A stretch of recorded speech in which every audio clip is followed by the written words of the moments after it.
सुरळीत first of all very happy birthday. तुझं स्वागत आहे थँक्यू. अप्रतिम मीडियाच्या प्लॅटफॉर्मवरती. तर मला पहिलं हे जाणून घ्यायचंय की SDG youth as an ambassador तू करतोय काम, तर ह्या कामाकडे तू कसा वळाला?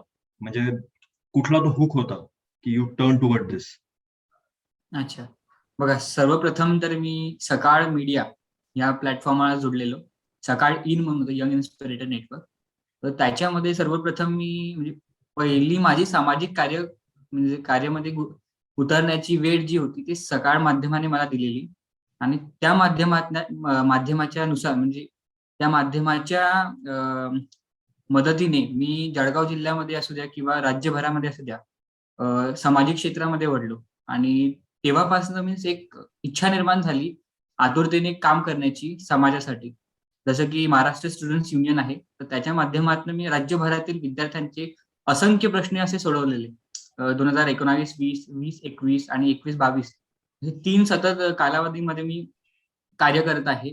जसं की विद्यार्थ्यांचे शिष्यवृत्तीचे प्रश्न असू द्या किंवा विद्यार्थ्यांची फी संदर्भात विषय असू द्या. राज्यभरातील आम्ही असंख्य अशी म्हणजे विद्यार्थ्यांचे जे प्रश्न होते ते मार्गी लावले मागच्या गेल्या कालावधीमध्ये. आणि त्याच्यानंतर जे की मला एक means while surfing on internet मला असं कळलं की फक्त एक राज्यापुरती मर्यादित न राहता जर का आपल्याला संधी मिळते आहे ग्लोबल प्लॅटफॉर्मवर आपल्या देशाला रिप्रेझेंट करण्याची, तरी का नाही जावं. तरी मी जस्ट सोशल प्लॅटफॉर्मवर सर्च करत असताना मला just AYIMUN Asia youth international model United nations याच्यामध्ये भारताची प्रतिनिधित्व करण्याची संधी मिळाली. तर त्याच्यामध्ये मी आतुरतेने इगरली वेट करत होतो की आपल्याला केव्हा आपल्या देशाचं प्रतिनिधित्व करायला मिळेल. Because each and every one try to be represent India and global platform. It's all our wish to be represent our India. Okay, so मला ती पहिली संधी मिळाली आणि ती मी विचार केला की का नाही जावं आपण. तरी तेव्हा मी भारताचं प्रतिनिधित्व केलेलं 2019-20 मध्ये. ग्रेट. आणि त्याच्यानंतर मी एक IGN म्हणून आहे, इंटरनॅशनल ग्लोबल नेटवर्क. ओके, तर त्याच्यामध्ये सुद्धा मी भारताचं प्रतिनिधित्व केलेलं. म्हणजे सांगायचं उद्दिष्ट हेच की जेव्हा आपण कुठलंही कार्य करत असतो तर का आपण म्हणजे पूर्ण 100% दिलं तर ते 100% सक्सेसफुल होतं आणि लोकांच्या काहीतरी मार्ग लागतं. ते लोकांना काहीतरी त्याच्यापासनं ठीक आहे. आपलं बघा, आपण कितीही शिकलो, कितीही मोठे झालात, तरी आपलं एक स्वतःचं हे असतं की आपण लोकांना काहीतरी म्हणजे सोसायटीसाठी काहीतरी देणं आपलं लागतं. तर त्या उद्दिष्टाने मी या क्षेत्रामध्ये उतरलो. आणि त्याच्यानंतर मग एक युनायटेड नेशन्स ग्लोबल कॉम्पॅक्ट म्हणून आहे, UNGC. त्याच्यामध्ये जस्ट नुकतीच जून महिन्यामध्ये ती कॉन्फरन्स पार पडली, लीडरशिप समिट. त्याच्यामध्ये सुद्धा मी भारताचं प्रतिनिधित्व केलेलं. आणि सोबतच इतर माध्यमांशी जुळणं झालं, लिंक्डइनला बरेचशे लोकांशी जुळणं झालं, मोठमोठ्या अधिकारी वर्गांशी जुळणं झालं, मोठमोठे सामाजिक क्षेत्रामध्ये जे लोक आहेत त्यांच्याशी मी जुडलो. त्यांच्या माध्यमातून मला ही संधी मिळाली की जर का तुम्ही एक इंटरनॅशनल प्लॅटफॉर्मवर वर्क करत असाल रिगार्डिंग SDG असू द्या किंवा इतर सामाजिक कार्य, तर तुम्ही नक्कीच एक नीती आयोगाचं प्लॅटफॉर्म आहे, SDG youth ambassador as an SDG Chaupal. I think you might know about it. Yeah, so SDG Chaupal with initiative आहे की त्यांचं 1 मिलियन SDG वॉरियर्स. तर त्याच्या अंतर्गत त्यांनी SDG अँबॅसेडर्स वेगळ्या वेगळ्या क्षेत्रातले जे सामाजिक क्षेत्रातले लोक आहेत तर त्यांनी संधी दिली की तुम्ही ॲज अन फक्त देशासाठी गाव पातळीवर, because they thought that India belongs to villages, not only the metropolitan cities. Okay, so त्यांचं हे म्हणणं आहे की SDG इम्प्लिमेंटेशन जे आहे, जे की सामाजिक कार्य असू द्या किंवा छोट्या छोट्या गोष्टी असतात की ज्या इम्प्लिमेंट झाल्या पाहिजे. बऱ्याचशा शासनाच्या स्कीम्स असतात की ज्या गाव पातळीपर्यंत पोहोचत नाहीत, ते कुठेतरी अडकून राहतात, एका पेपरमध्ये अडकून राहतात. तसं न राहता ते लोकांना त्यांचं महत्व कळलं पाहिजे, लोकांपर्यंत त्या गेल्याच पाहिजे. त्यासाठी हे प्लॅटफॉर्म आहे SDG युथ अँबॅसेडर. आणि ते म्हणजे हे जे प्लॅटफॉर्म आहे ते SDG चोपाल आणि NITI Aayog with in associate आणि त्याचे को पार्टनर WHO वगैरे, इव्हन हॅबिटेट वगैरे आहेत. तर त्यांनी मला एक संधी दिली, त्याच्यामुळे मी त्यांचं प्रथमतः आभारी आहे. बिकॉज जर का आपण देशातल्या लोकांसाठी गाव पातळीवर आपल्याला काम करायला संधी मिळत आहे तर नक्कीच मी तरी म्हणतो सर्वांनी जावे. आणि मेन उद्दिष्टाने मी ते काम चालू केलेलं आणि सध्याच्या परिस्थितीला मी राज्यभरातील 17 गावं स्वतः मी मॉनिटर करतो आहे महाराष्ट्र राज्यातील. आणि इतर स्टेट मधील सुद्धा आहेत, पण मी monitor specifically I like to mention Maharashtra first. Actually I am Maharashtrian, so it's my duty to represent put on our Maharashtra on the front list. So महाराष्ट्रामधील मी 17 गावं घेतले, त्यापैकी 7 गावं ही आपल्या खानदेशातील आहेत. बरेचसे गावं आहेत, वाडे आहेत जे की आदिवासी विभागाला बिलॉंग करतात. ऍक्च्युली आपल्या म्हणण्यानुसार तरी मला तरी वाटतं की बघा आपले बरेचसे जे ग्रामपंचायत असतात ते तरी थोडंफार काही ना काही डेव्हलप असतात, तिथे एज्युकेटेड लोक असतात.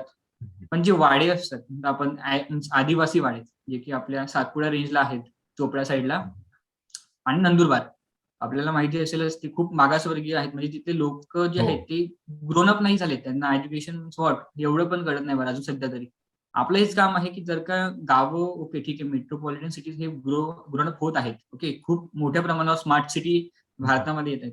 पण ज्या गावाला आपण बिलॉंग करतो, ज्या मातीला आपण बिलॉंग करतो, ती माती कुठं त्या मातीतील लोकं कुठेतरी घडले पाहिजेत किंवा त्या काही ना काही त्या मातीचा उपयोग झाला पाहिजे. त्यासाठी ते राइट. मी गावं निवडलेत. त्यापैकी 7 गावं हे खानदेशातील आहेत. आणि त्याच्याच माध्यमातून मी एसडीजी इम्प्लिमेंटेशनचं काम हे राज्यभरात आणि देश पातळीवर करत आहे सध्या. तर खूप ग्रेट काम करतोयस तू. Means it's really inspiring for all the youth. मला हे जाणून घ्यायचंय की जे ग्रासरूट लेव्हलला तू काम करतोयस आणि ला पण तू कनेक्ट झालेला आहेस, UNGCला. तर नीती आयोग, UNGC आणि ग्रासरूट आणि आदिवासी जसं तू मेन्शन केलं, आदिवासी एरियामध्ये पण तुम्ही काम करताय. तर हे सगळं सिंक कशाप्रकारे करताय? आणि किती फोर फ्रंटवर ते काम होतंय? जसं आदिवासी एरियामध्ये त्या लोकांना समजवणं किंवा हे महत्वाचं आहे, हे महत्वाचं नाहीये. त्यांच्यासाठी हा एक चेंज आहे. कारण एसडीजी खरंच. आपण पाहतोय की एमडीजीच्या नंतर सुरू झाल्या. हो. 2015 पासून एसडीजी सुरू झाल्यात. तर कशाप्रकारे त्यांच्याशी इंटरॅक्शन करताना तुम्हाला काय-काय चॅलेंजेस फेस करावे लागतात? आणि आता ते काम कुठपर्यंत आलेलं आहे? कसं आहे? बघा, एक युएनचं इनिशिएटिव्ह आहे 2030 पर्यंत SDG implementation. Right. As per as much as I know, okay, it is not possible actually to implement whole the 17 SDG on the grassroots of all over the world. Okay, it is not that much possible. पण जर का आपण ठरवलं की करायचंच तर नक्की आपण करू शकू. पण त्यासाठी नाही का ग्रासरूट पर्यंत पोहोचणं हे गरजेचं आहे, ना की फक्त पेपरवर आपण राहावं की बाबा आपण इम्प्लिमेंटेशन करत आहोत. हे गरजेचं नाहीये. आपण त्या ग्रासरूट पर्यंत पोहोचणं हे गरजेचं आहे. लोकांपर्यंत तळापर्यंत घराघरामध्ये आपल्याला पोहोचावं लागेल, तेव्हा कुठे एसडीजी इम्प्लिमेंटेशन होऊ शकेल. आणि मला तरी वाटतं चॅलेंजेस हे खूप सारे आहेत. बिकॉज जर का आपण कुठल्या गावामध्ये गेलो, ठीक आहे, आपण जेव्हा सिटीमध्ये व्हिजिट करतो त्यांना ऍटलीस्ट हे तरी कळतं की what is mean by SDG. Okay. Right. आणि कुठल्या स्कीम्स आहेत त्यांना आपण समजू शकतो इझिली.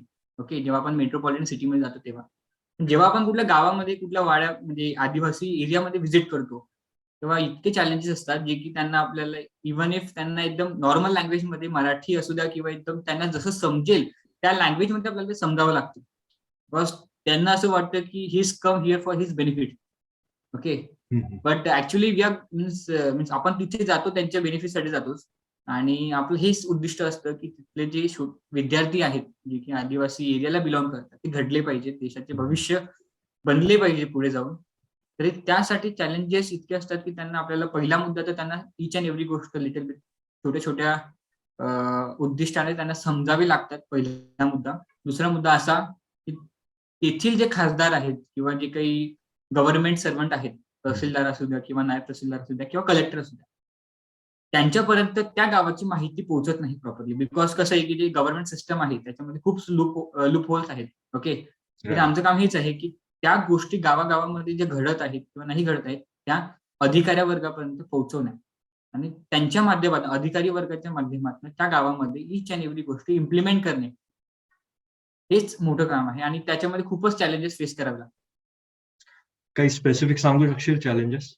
चॅलेंजेस स्पेसिफिक जर का आपण सांगू शकले तर first of all communication. Okay. Our language and their language it's too different. Okay. While communicating. And second thing is that implementation of the government schemes, because lots of political pressure actually there. Means where do we visit? Actually, all over India, okay. As we all know that there are lots of politicians that they interrupt us while doing work. Okay. Third thing is that the road transportation areas. Means while traveling, there are not so single roads that we can reach easily there. Okay. हा एक मोठा problem असतो. Because जेव्हा केव्हा आपण त्या एरियामध्ये visit करत असतो, firstly the transportation is the most trouble like. Okay. तरी आपण तिथे इझिली आपण जाऊ शकत नाही. एक गोरीपाडा म्हणून एक गाव आहे, गोरी म्हणजे वाडा आहे आपल्या चोपड्या साईडला. इव्हन तिथं रस्ते नाहीयेत दादा. आणि तिथं जायला नाही का बोटने जावं लागतं ऍक्च्युली. एवढी बॅकवर्ड सिच्युएशन आहे त्या गावाकडे. तरी माझं हेच म्हणणं आहे की कसं आहे, आपण म्हणतो फक्त की आपण आपला देश घडत आहे, आपले लोक शिक्षित होत आहे, पण जे आपलं गाव पातळीवर आपण ज्या भारताला म्हणतो की आपलं भारत हे घडलं पाहिजे आणि घडत आहे, तर का आपलं गावच घडणार नाही आहे, तरी आपला देश कुठे घडणार आहे? म्हणजे जसं हाच एक main. As we know there are 17 sustainable development goals. या तर म्हणजे तुम्हाला तिथं आधी पोहोचण्यासाठी त्याच्या आधीचे जे सगळे प्रॉब्लेम्स आहेत, हे सगळे चॅलेंजेस मॉनिटर करावं लागतं. ते मॉनिटर करावे लागतात, ते सॉल्व्ह करावे लागतात. तर रिअली खूप ग्रेट काम चालू आहे तुमचं. आणि वी बोथ विश की अजून युथ जुडावे एसडीजी साठी. खूप सारे जुडावेत, बिकॉज कसं आहे बघा, आता जे युथ आहेत त्यांचंच आपलंच काम आहे की आपण त्या माध्यमातून लोकांपर्यंत पोहोचावे. राईट. कसं आहे, आता आपलं जे बॅकवर्ड म्हणजे आपले जे वडील लोक आहेत किंवा आपले जे ग्रँडफादर आहेत, okay, they are not that much communicable, okay, to that people know about the schemes and all that. कसं असतं दादा की बरेचसे शासनाचे स्कीम्स असतात, इव्हन तो स्टार्टअप साठी 150च्या वर स्कीम्स आहेत, जे की सध्याच्या कंडिशनला खूप इम्पॉर्टंट आहे. पण लोकांना, आपल्याला माहितच नाही, सामान्य वर्गांना, युथलाच माहित नाही की बरे आपल्यासाठी कुठली स्कीम्स आहे. आपल्याला फक्त एकमेव जॉब नाही करायचा, आपण स्वतः आपला उद्योग टाकू शकू, यासाठी ऑलमोस्ट 150च्या वर स्कीम्स आहेत. शेतकऱ्यांसाठी सोलर रिगार्डिंग स्कीम्स आहेत, सोलर पंप वगैरे. आपल्या इकडे खूप सारे इश्यू असतात की जे काही आपण म्हणतो की आपल्याला 24/7 आपल्याला इलेक्ट्रिसिटी भेटत नाही शेतामध्ये, ओके. त्यासाठी इतक्या स्कीम्स आहेत सोलरच्या माध्यमातून भारत शासनाने केलेल्या, ते लोकांपर्यंत पोहोचतच नाहीयेत गावामध्ये, तरी ते इम्प्लिमेंट कसं करू शकते? राईट. नाही, खरंच. कारण या सगळ्या कामासाठी कोणा एकाचं काम किंवा एका पार्टीचं काम, एका कम्युनिटीचं काम नाही. तर यासाठी अनलिमिटेड युथ पॉवर ही लागणार आहे. आणि युथ पॉवरची एनर्जी वगैरे सगळं सोबत आल्यावरती ते काम कशा प्रकारे होतं हे तू पाहतो आहेच. पण बरंच जसं तू आधी म्हणाला की ऍटलिस्ट सिटीमध्ये वगैरे अवेअरनेस आहे लोकांना, पण तो अवेअरनेस आता पॅन्डेमिक मध्ये थोडासा आलेला आहे सस्टेनेबल डेव्हलपमेंटचा, हो, जो की सॅनिटायझेशन. राईट, जो की खूप आधी यायला हवा होता. हो, जसं तू काम करतोयस, जसं आम्ही अप्रतिम मीडिया प्रमोट करतो या सगळ्या ऍक्टिव्हिटीजना, या अराउंड सगळे इव्हेंट्स घेतो, तर हे लवकर लोकांपर्यंत पोहोचलं पाहिजे आणि तेवढ्या नक्कीच. इंटेन्सिटीने पोहोचलं पाहिजे. म्हणजे तसं आउटपुट जो की 2030 पर्यंत टार्गेट ठेवलंय ते होणार. तर नक्कीच. तुझ्या मते जास्त युथ पर्यंत कसं पोहोचू शकणार? आता ग्रासरूट लेवलला तू काम करतो आहेच, पण जास्त युथ पर्यंत पोहोचून त्यांना अवेअर करून त्यांना सोबत घेणं हे किती चॅलेंजिंग होतं आणि कसं आपण कशा प्रकारे करू शकू? चॅलेंजिंग तर खूप आहे, पण कसं आता युथ ऑलरेडी अवेअर झालेले आहेत, त्यांना महत्व कळतं की सामाजिक क्षेत्रामध्ये आपण घडलं पाहिजे. बऱ्याचशा संस्था आहेत, बरेचसे फाउंडेशन आहेत, बरेचसे ट्रस्ट आहेत की जे ऑलरेडी या क्षेत्रामध्ये काम करत आहेत. Regarding 17 SDG, okay, 70 number SDG partnership, okay. तर त्याच्या अंतर्गत नाही का, देशभरामध्ये बरेचसे जे संघटना आहेत ते एकत्र आलेले आहेत, विथ युझिंग UNACCC एक ऑर्गनायझेशन आहे, जे की डॉक्टर रजत शर्मा त्यांचे चेअरमन आहेत, ओके. तर त्यांचं कार्य इतकं महान आहे सध्याच्या परिस्थितीत, जर का आपण बघितलं गेलं तरी almost thousands of trust and foundations त्यांच्याशी जुडले आहेत regarding implementation of SDG all over India.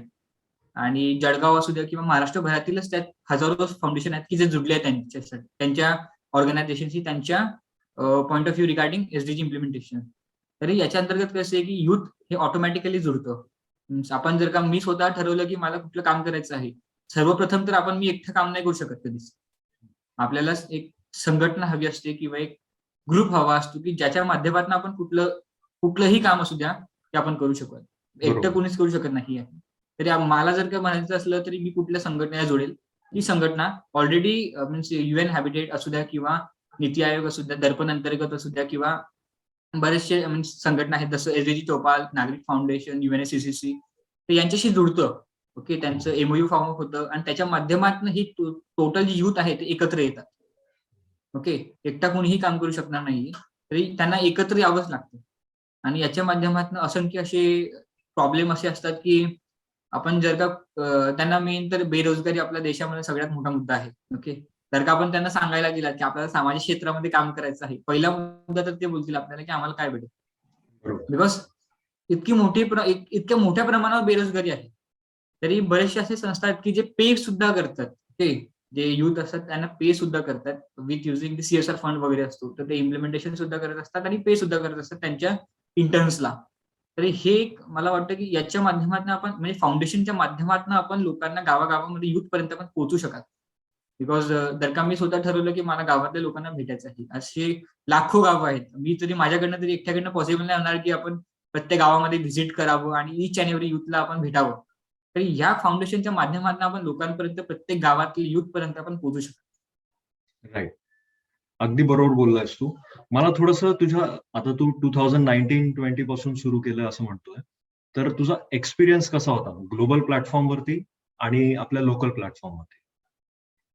Experience म्हटला गेला तर खूप चॅलेंजेस फेस करावे लागतात सर्वप्रथम. बिकॉज एक रिझन असतं की मीन्स मी स्वतः 4दा रिजेक्ट झालेलो आणि मीन्स रिप्रेझेंटिंग इंडिया मीन्स मी 4 वेळेस ट्राय केलेलं होतं. ऍटलिस्ट मला 5th टाइम मला संधी मिळाली की आपण रिप्रेझेंट करावं भारताला.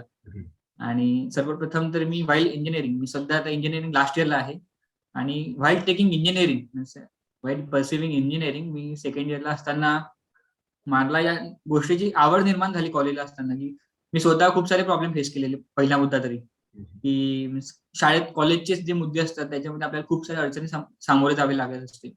तर ही संघटनेचं महत्व तेव्हा कळलं जेव्हा आपण प्रॉब्लेम स्वतः फेस करतो. ओके. त्या माध्यमातून मी संघटनेशी जुडलो. संघटनेमध्ये पण सुद्धा खूप सारे लूप होल्स असतात. काही अराजकीय संघटना असतात, काही राजकीय संघटना असतात. त्यांच्यामध्ये सुद्धा वाद असतात. मग त्याच्यामुळे आपल्याला काम करणं हे खूप डिफिकल्ट जात असतं. त्याच्यामध्ये पॉलिटिकल प्रेशर असतं. आपण कुठलंही काम करायला गेलं तर आपल्याला पॉलिटिकल प्रेशरला सामोरे जावं लागत असतं. आणि अधिकारी वर्ग पण खूप सारे असतात. खूप सारे कॉपरेटिव्ह पण असतात. काही लोकं असतात, की जे आपल्याला कॉपरेट करत नाहीत. आपल्याला उलट फिरवाफिरवी करत असतात. ओके. 4दा 5 वेळा आपल्याला फेरी मारावी लागत असते. तेव्हा कुठे आपलं काम होत असतं.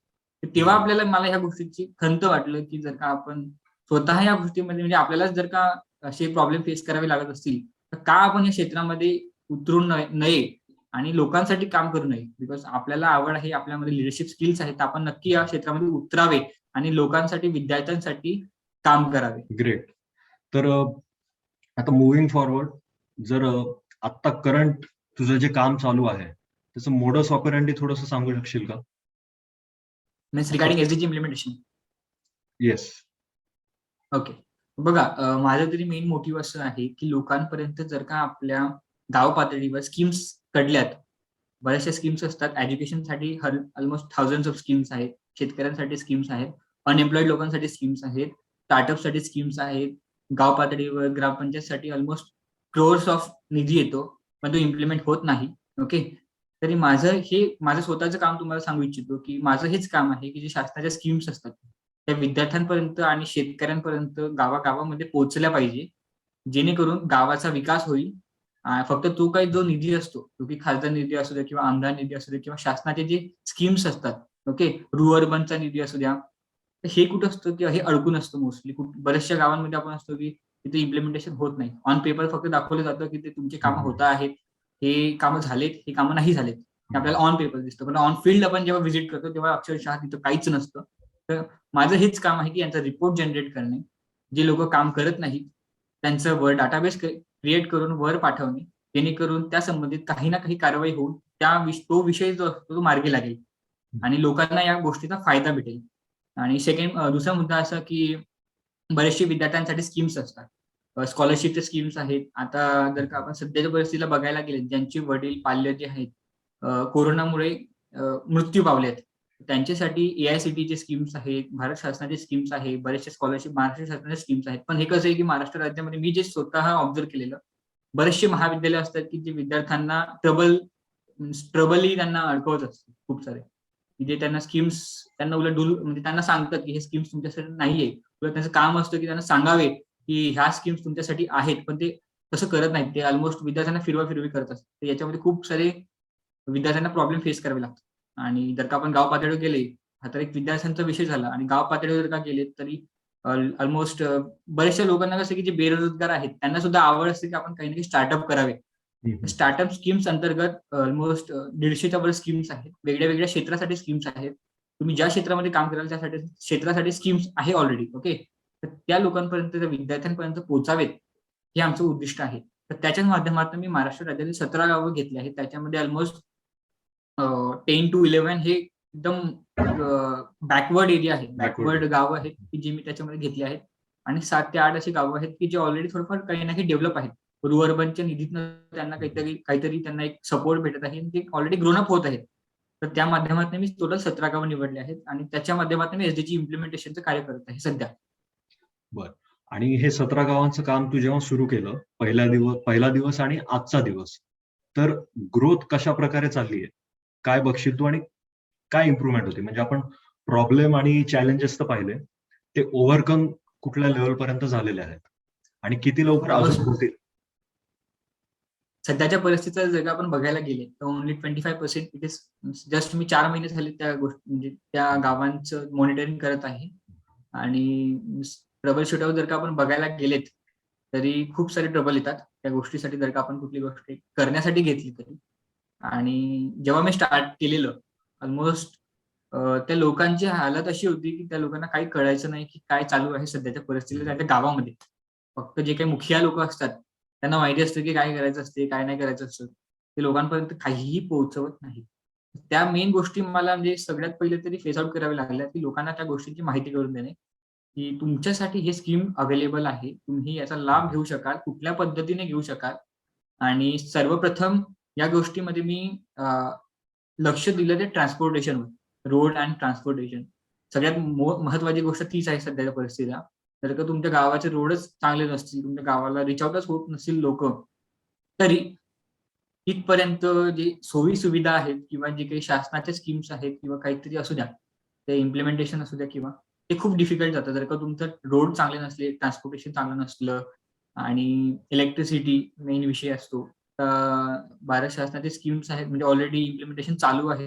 गाव पातळीपर्यंत म्हणजे गावागावापर्यंत देशाच्या कोपऱ्यापर्यंत त्यांचं ते ध्येय आहे की ते पोहोचावे. इलेक्ट्रिसिटी गावागावामध्ये भेटली पाहिजे लोकांना. ओके. जे की आधी खूप लोकांना प्रॉब्लेम फेस करावे लागत असेल. आणि त्याच्याच माध्यमातून मला तरी स्टार्टिंगला खूप फेस करावं लागलं. ओके. आणि आताच्या परिस्थितीत जर का बघायला गेले तरी लोकांना ऍटलीस्ट हे तरी कळतं की आपल्यासाठी कुठल्या स्कीम्स आहेत. आणि कोणतरी आपल्याला आपल्या भल्याचं सांगतंय हे कळतं. अप्रोच करत आहे. अप्रोच करत आहे सध्याच्या परिस्थितीला आपल्याला. बिकॉज कसं असते पॉलिटिशियन लोक त्यांच्या स्वार्थासाठी mostly as per frank I like to talk की खूप सारे डिफिकल्ट असतात की ते लोकांपर्यंत पोहोचू पण देत नाही कुठली गोष्ट. तरी आपलं हेच काम आहे, युथ असू द्या किंवा माझं स्वतःचं काम असू द्या, लोकांपर्यंत ह्या गोष्टी पोहोचल्या पाहिजे. आणि I thought means I wish if it would happen, it would complete in just in 1-2 years. At least means implementation of little bit SDG. Not I am not sure that all the 17 SDGs should be implemented in the whole the villages. Okay, it is not possible actually, but somehow only 4 to 5 SDGs should implemented in just in as much as I'm considering within 2 years. I hope so. Okay, no, I wish you all the very best to achieve your desired goals. आणि मला विश्वास आहे की सगळे youth सोबत आल्यावरती हे नक्की possible आहे. नक्की युथ पॉवर ही अल्टिमेट पॉवर आहे. तर ऍटलिस्ट तू ज्या कॉलेजमध्ये आहेस तिथले सगळे युथ इन्स्पायर होऊन एकत्र जरी आले तरी पूर्ण खानदेश डेव्हलप होऊ शकतो. म्हणजे युथची पॉवर ही तुझ्यापेक्षा अजून कोणाला माहित असेल नसेल सांगता येत नाही. तर थँक्यू सो मच या प्लॅटफॉर्मवरती आलास तू. आणि आपण एकत्र मिळून अजून इंटरॅक्शन्स करू, अजून युथला जोडण्याचा प्रयत्न करू.